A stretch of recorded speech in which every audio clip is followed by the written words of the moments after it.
हाँ जी, आज के सबक में हमने बातें जाननी है कि जो जज़म है, जिस हरफ़ के ऊपर आ जाए उसको क्या कहते हैं? और ये जज़म नून के ऊपर आई है, तो इसका क्या करना है? नून साकिन पे जज़म आए तो उसकी बात अलहदा हो जाती है, किसी और हरफ़ के ऊपर आए तो उसकी अलहदा बात होती है। और ये जज़म आई ता के ऊपर, अब यानी वक़्फ़ की सूरत में इस जज़म वाले हरफ़ को क्या करेंगे? तो चलिए शुरू करते हैं दुआओं के साथ।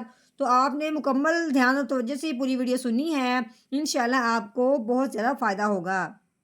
नहमदुहु व नसल्ली अला रसूलिहिल करीम अम्मा बाद फ़अऊज़ु बिल्लाहि मिनश शैतानिर रजीम बिस्मिल्लाहिर रहमानिर रहीम।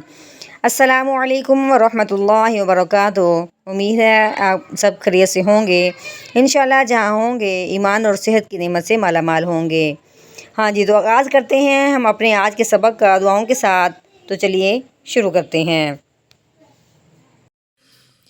اللهم صل على سيدنا ومولانا محمد وعلى آل سيدنا ومولانا محمد وبارك وسلم رب اشرح لي صدري ويسر لي أمري واحلل عقدة من لساني يفقه قولي رب زدنا علما رب زدنا علما رب زدنا علما أعوذ بالله من الشيطان الرجيم بسم الله الرحمن الرحيم।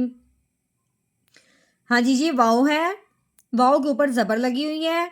वाव के ऊपर ज़बर हो तो कैसे पढ़ेंगे? वाव ज़बर वा, अलिफ के नीचे ज़ेर आ गई। अलिफ के ऊपर ज़बर ज़ेर पेश आ जाए उस अलिफ को हमज़ा कहते हैं। अब इस अलिफ के नीचे ज़ेर आने की वजह से इसको हमज़ा कैसे पढ़ेंगे? हमज़ा ज़ेर ई वा ई। ज़ाल के ऊपर ज़बर है। आगे ये जो 2 अलिफ हैं ये नहीं पढ़ने, उसके आगे ये लाम जिसके ऊपर ये जज़म लगी हुई है, लाम साकिन हो गया। साकिन जो भी हरफ़ होता है, पिछले वाला हरफ़ उस हरफ़ के साथ मिल जाता है। अब हमने ज़ाल को इस लाम साकिन के साथ मिलाना है, कैसे? ज़ाल लाम ज़बर रल वाइज़ल। काफ के ऊपर ज़बर लगी हुई है, काफ ज़बर का। वाव के ऊपर ज़बर, आगे अलिफ है। अलिफ से पहले हरफ पे जब ज़बर आ जाती है तो पहले वाला हरफ उस अलिफ के साथ मिलते हुए एक अलिफ के बराबर लंबा किया जाता है। कैसे?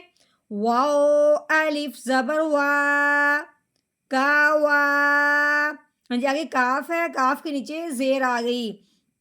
काफ ज़ेर की, की। हाँ जी, बा के ऊपर लगी हुई है पेश, ठीक है? बा के ऊपर पेश है, आगे नून के ऊपर क्या लगी हुई? जज़म, जिसकी वजह से नून साकिन हो गया। अब हमने क्या करना है? साकिन हरफ है, नून है, अब हमने बा को नून साकिन के साथ मिला देना है। यहाँ एक और बात समझनी है कि नून साकिन के बाद आगे जो ता है, ये ता हरूफ हल्की में से नहीं है। नून साकिन के बाद अगर हरूफ हल्की आ जाए तो फिर नून साकिन पे गुन्ना नहीं करते हैं। अब नून साकिन के बाद ता हरूफ हल्की में से नहीं है, अब हमने नून साकिन पे गुन्ना करना है, वो भी कौन सा? इख्फा का। कैसे पढ़ेंगे? बानून पेश बू, कावाकिबू। ठीक हो गया? ता के ऊपर ज़बर, सा के ऊपर भी ज़बर है। अब हमने इसको कैसे पढ़ना है? ता ज़बर ता, सा ज़बर सा, तासा। रॉ के ऊपर ज़बर है, रॉ के ऊपर ज़बर या पेश हो तो उस रॉ को मोटी करते हैं। अब रॉ को हमने मोटा करना है, ता के ऊपर क्या आ गई? जज़म, जिसकी वजह से ता साकिन हो गया। अब रॉ को ता साकिन के साथ मिलाना है, कैसे? रोता ज़बर रौत, तासारत। आगे वक़फ़, ये जो 2 गोल दायरा है ये वक़फ़ है, इसको आयत भी यानी जहाँ ये आ जाए कहते हैं आयत मुकम्मल होगी। हाँ जी, ये वक़फ़ जहाँ भी आए जो आखिर वाला हरफ़ होता है उसको साकिन कर देते हैं, अगर वो साकिन ना हो।